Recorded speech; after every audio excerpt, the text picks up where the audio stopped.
Hi everyone, my name is Karen, this is my channel RatherBeReading, and today I'm bringing to you the first date book tag.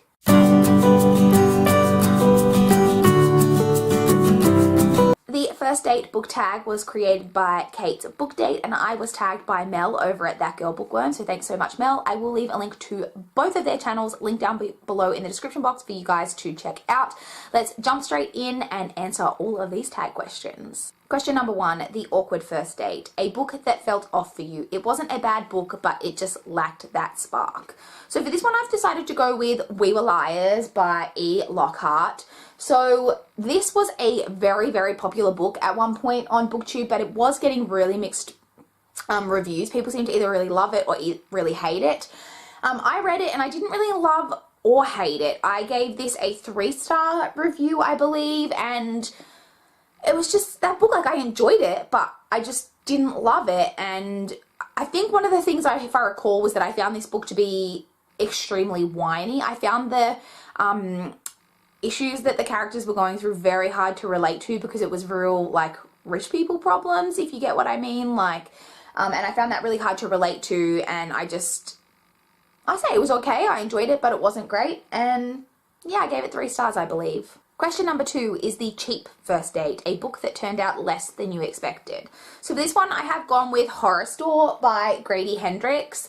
So this is a book that, again, I'd seen around on BookTube, and the premise of it and everything about it just really, really drew me in. So if you don't know, this is a story that is set in a IKEA type store that is haunted, and it's in this, like, the book is made to look like an IKEA catalog, and it's got, you know, the creepy picture on the back. It's like the haunted store, and I just went into this really, really expecting to love it, and I just didn't really love it that much. It just really, really didn't live up to what I thought it was going to be, and I was really disappointed in it. Question number 3, The Well-Prepared First Date, a book that was better than expected. So for this one, I'm going for a book that I used to talk about all the time on my channel, but I haven't spoken about in a while, and that is Faking Perfect by Rebecca Phillips.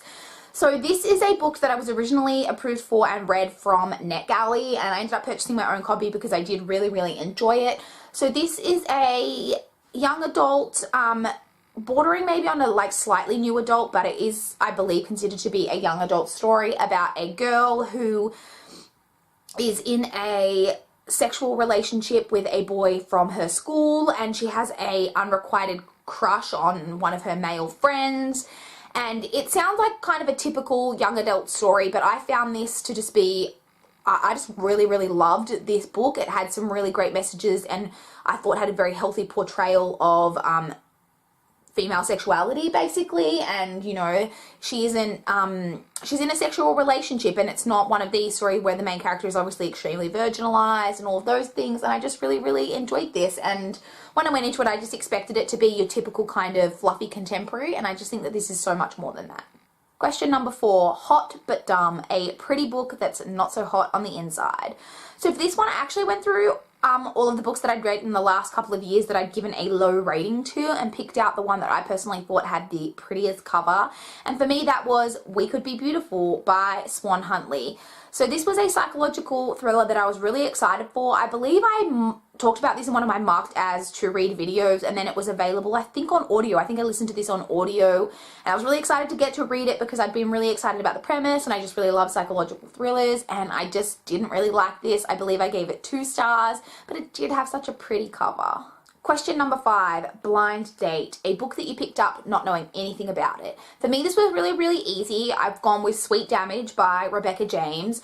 So this was a book that I actually picked completely at random from the library shelves, because in the reading challenge that I did, I don't think it was last year, but maybe the year before, I think it was the year before in 2015, I picked a challenge that had a challenge in it that was to read a book without knowing anything about it. And so I went to my library and just literally picked a book at random off the shelf that the cover kind of looked cool, and it had quite a creepy cover, if I recall, and I went with this one, and I actually really, really ended up enjoying it. This is a story about a guy who, it was actually set in Australia, if I recall correctly, and he rents a room in this house, and there's the owner of the house is like this youngish girl who is really withdrawn and doesn't really like to be around people, and there's some weird stuff going on in the house.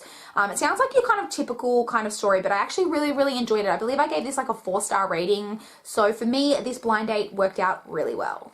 Question number 6, speed dating, a book you read really fast. For this one, I've gone with one I've read fairly recently. I read this earlier this year, and that is One of Us is Lying by Karen M. McManus.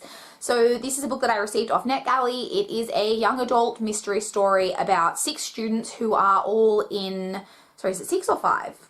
5 students, I think, who are all in detention together, and one of them dies while in detention, and they are all suspected of having caused his death, the 4 remaining students. And the character who died runs a like gossip blog at school, and he was about to publish a secret about each of the remaining students, so they all have a motive for having wanted him gone, and he has of course now died, and so it's following that and who maybe killed him, etc. And I read this in one day. I did really enjoy it. It's a very like gripping read that you can just get through really quickly. Question number 7, The Rebound, a book you read too soon after a book hangover and it kind of ruined the book for you. For this one, I actually just don't have an answer. I have never really experienced your typical book hangover. Even when I really love a book, I can pretty easily just pick up the next book that I'm planning to read and get straight into it. If I don't like a book, same thing. I'm just really have never experienced a book hangover, so I don't have an answer for this one. Question number 8, The Overly Enthusiastic Date, a book that you just felt was trying too hard. For this one, the immediate book that came to mind was Midnight by Eve Eschenbacher. This is a book that I, again, received from NetGalley, and I read it a couple of years ago, and I really didn't like it. And one of the things I really didn't like about it was it felt like it was trying to be a sexier version of Twilight. And it was terrible. Not that I'm saying Twilight is good, because I see all the problems with Twilight and everything, but this book was just plain bad. Not good at all, and it really did feel like the author was trying to write a new improved version of Twilight, and it really didn't work. Question number 9, The Perfect First Date, a book that just did everything right for you. For me, that is Simon vs. the Homo Sapiens Agenda by Becky Albertalli. If you've been watching my channel, you know that I absolutely adored this book when I read it last year. And I have a couple of other books that I really love, but when I was thinking about a book that for me just really did do everything right, this is the one that I just kept coming back to. There's nothing in this book that I don't enjoy. It was so cute, so fluffy, everything I wanted in this story. I just really do absolutely adore this book, and I couldn't go past it for this answer. And the final question, question 10, The Humiliating First Date, a book you're embarrassed to read or maybe embarrassed to be seen reading in public. This I don't really have an answer for, because I'm not embarrassed to read anything, and even like in public, I'm not really that embarrassed. Like there are some books that I'm kind of like, oh, it like is slightly awkward if someone sees me reading this, but at the same time, I don't really care. I will just read it. So I've literally at random just picked this off my shelf as one that has an embarrassing cover and would maybe be embarrassing to be seen reading in public. And this is just one of the random Mills and Boons books that I own. So as you can see, we have a hot cowboy with a pretty good rig, let's be honest. And this is a bind-up of 2 novels in the Harlequin Blaze Mills and Boons, and this has The Braddock Boys, Travis by Kimberly Ray, and Undeniable Pleasures by Tori Carrington. I think I've said on my channel that before that I used to be really into Mills and Boon. Like I used to absolutely devour these things. I own a lot of them. I'm not really into them anymore, not for any reason. I just kind of got past the phase of where I was reading these all the time. But even now, I could easily pick one of these up and just like get through it really quickly and probably enjoy it. But I wouldn't really be embarrassed to be seen reading this, but I can see that this is the type of cover that I may, you know, not intentionally be flashing around on the bus, if you know what I mean. So that was the first date book tag. Thank you again so much to Mel for tagging me. I would love to know in the comments down below a book that you thought was trying too hard, because there are definitely some books out there that when you read them, you can feel how hard the author is trying to make something happen, and sometimes it just really doesn't work. So I'd love to chat in the comments down below. Please like this video if you liked it. Please subscribe to my channel if you want to see more from me. But that's all I've got for this video today. Bye guys.